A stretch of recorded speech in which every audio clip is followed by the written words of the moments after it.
जब हम देखते हैं आध्यात्मिक स्तर पर वो अलग है।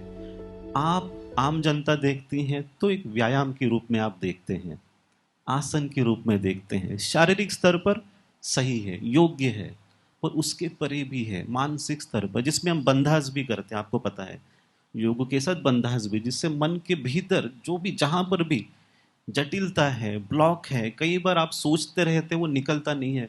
हम क्यों नेगेटिव सोचते हैं? आप योग करें, बंधास करें, वो निकल जाएगा। सारी क्रियाएं इस देश के भीतर दी गई हैं। वैसे भावनाओं के स्तर पर भी योग का प्रभाव होता है। जब हम चिंता मुक्त भारत की बात करते हैं तो उसके लिए योग का सहारा होगा ही होगा, योग का प्रभाव आएगा ही आएगा।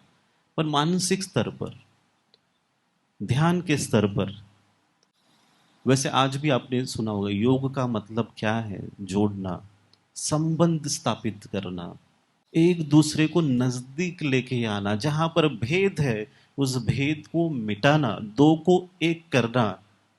सामाजिक स्तर पर योग का मतलब यही हुआ ना फिर, एक भारत हम भारत, यही तो योग है। सबको मिलाना, वसुधैव कुटुंबकम। भारत की संस्कृति कैसी है, कैसी होती है, उसका अनुभव क्या है, लोगों को वो समझ में नहीं आता कि अनुभव क्या है संस्कृति को लेके। वो हमें लोगों को बताना है, समझाना है, उनके पास लेके जाना है। और ये आने वाला समय, आने वाली सदी केवल और केवल भारत देश का ही है। यही आज के बाद विश्व गुरु के स्तर पर बैठकर संपूर्ण विश्व को गाइड करेगा।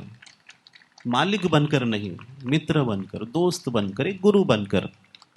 वैसे ही हम चलने वाले हैं।